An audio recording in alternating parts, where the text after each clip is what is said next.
Hi, I'm Matt Hayes, and I dare say that over the years you've probably seen me catching the odd carp on the telly. I started carp fishing in the 1980s actually, and I'm still doing it today. I'm crazy about carp fishing. I absolutely love it. Now, this DVD is all about carp fishing behind the scenes. What do I mean by that? Well, we're going to show you some of the footage that I've obtained by making the programmes for Discovery over the years. You'll see me catching some carp, but this time around you get a special treat, because when I bump into anglers on the bank, they always say to me, Matt, it's brilliant when you catch these fish, but how do you actually catch them? What baits do you use? What rigs do you use? That's why I've come to this estate lake in Shropshire today, to actually take you back to the classroom and show you how to catch the fish. And then when I've done all of that lot, because it will actually be quite hard work, I need a bit of a break, so I've got a real treat for you. Tomorrow we're going off on a carp fishing session in France. I'm going filming for Discovery Television actually, but I'm going to take you along with me and you're going to be behind the scenes. So we're going to have some fun, we're going to catch some fish, and I promise you that you're going to see stuff that won't appear on the telly.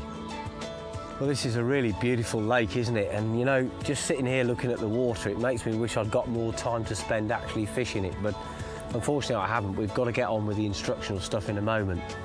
But were I to be fishing a session on here, I'd actually spend quite a lot of time looking at the water.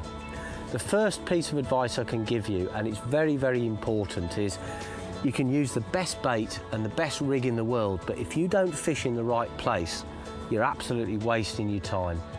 Carp fishing is a tactical game. It's all about laying traps, or at least modern carp fishing is. And that means that you've got to decide where you're going to fish. Because of the amount of gear we often carry, we're often stuck in areas. And so what I'm saying is, you make your bed, you've got to lie in it, so you might as well choose the right place.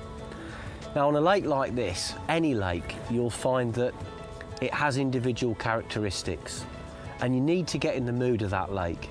So before you start fishing, spend a lot of time looking around. Look for signs of fish. You might see fish bow waving, you might see them rolling or leaping, you might see little tail vortices on the surface. Take some time out to speak to the local lads who do fish here quite a lot. Find out about the movements of the fish, where the hot swims are, what effect the wind has. Maybe with a wind blowing like this, the fish will all be down this end. On some lakes, the fish prefer to sit on the back of the wind.